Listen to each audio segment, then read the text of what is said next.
లింగమనేని రమేష్, నారాయణ, చంద్రబాబు నాయుడు, నారా లోకేష్ వీళ్ళ హెరిటేజ్ ఫుడ్స్లో ఉన్నటువంటి వ్యక్తులందరి మీద ఎఫ్ఐఆర్ కట్టి ఇన్నర్ రింగ్ రోడ్ స్కామ్లో ఇన్ని 100 కోట్ల రూపాయల స్కామ్ జరిగిందని ఎఫ్ఐఆర్ కడితే దీని మీద చంద్రబాబు నాయుడు గారు హైకోర్టుకి వెళ్ళారు. హైకోర్టుకి దేనికి వెళ్ళారు? యాంటిసిపేటరీ బెయిల్కి వెళ్ళారు. యాంటిసిపేటరీ బెయిల్కి వెళ్ళినప్పుడు హైకోర్టులో సిఐడి డిపార్ట్మెంటు 490 పేజీల కౌంటర్ వేసిందండి. 490 పేజీల కౌంటర్.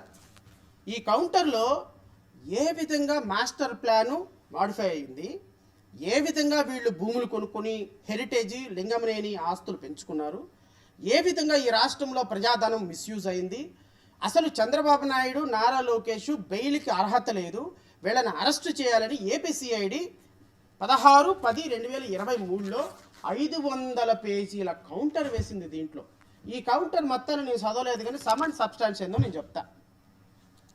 ఏపీసీఐడి వేసినటువంటి మెమో ఇది. ఈ కౌంటర్తో పాటు ఈ మెమోని నేను చదివి వినిపిస్తాను రాష్ట్ర ప్రజలకి. ఎందుకంటే నేను అన్నీ చెప్తుంది, ఇన్ని ఆధారాలు ఉంటే ఈ కేసుని నిన్న విచారణ ముగిచ్చేస్తున్నాం, ఆధారాలు లేవు అని నిన్న ఏసీబీ కోర్టులో క్లోజర్ రిపోర్ట్ వేసేసారు పోలీసులు. అఫ్కోర్స్ ఆళ్ళ రామకృష్ణారెడ్డి గారి తరఫున నేనే ఆర్గ్యూ చేస్తున్నాను, ఖచ్చితంగా ఈ కేసు ఎట్టి పరిస్థితులు క్లోజ్ అవ్వనీయం, చట్టం మా వైపు ఉంది, కోర్టులు న్యాయం చేస్తాయి అన్న నమ్మకం మాకుంది.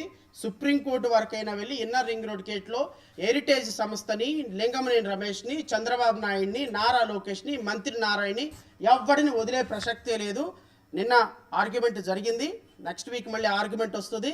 ఖచ్చితంగా ఈ కేసుని క్లోజ్ అవ్వకుండా ఆళ్ళ రామకృష్ణారెడ్డి గారు ప్రొటెస్ట్ పిటిషన్ వేస్తున్నారు ప్రజాధనం కాపాడే విషయంలో. ప్రభుత్వాలు తమకిష్టం వచ్చినట్టుగా తమ వ్యవస్థల్ని బానిసల్లాగా వాడే విషయంలో, పత్తిత్తు కబుర్లు చెప్పి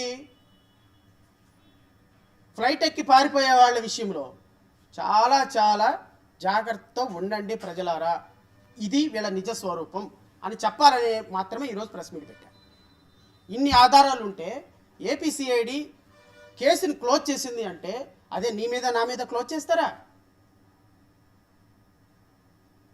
అరే ఒక సైకిల్ మీద ఒక చిన్న లోనా మీదో లేకపోతే మోటార్ సైకిల్ మీద వెళ్తుంటే పొల్యూషన్ సర్టిఫికేట్ లేదని 1000 రూపాయలు ఫైన్ ఎత్తారు.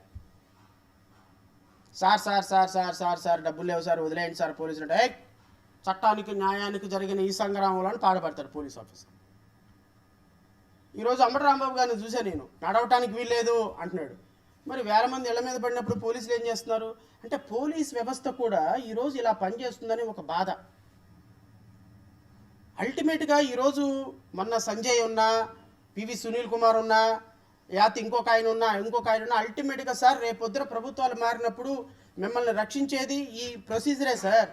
మీరు ప్రొసీజర్ ప్రకారం చట్ట ప్రకారం పనిచేస్తే మీరు ఎవరికి భయపడాల్సిన అవసరం లేదు. ఏమవుతుందండి, ఏపీ సిఐడిలో డిఐజీగా ఉండవు, ఇంకో చోటకి వెళ్తావు, అక్కడైనా పోలీసే కదా, పోస్ట్ మ్యాన్కి అయితే అవ్వవు కదా. పోలీస్ ఆఫీసర్ ట్రాన్స్ఫర్ అయితే పోస్ట్ మ్యాన్ అవ్వడు కదండి. పోలీస్ ఆఫీసర్ ట్రాన్స్ఫర్ అయితే ఇంకో దౌడికి వెళ్తాడు.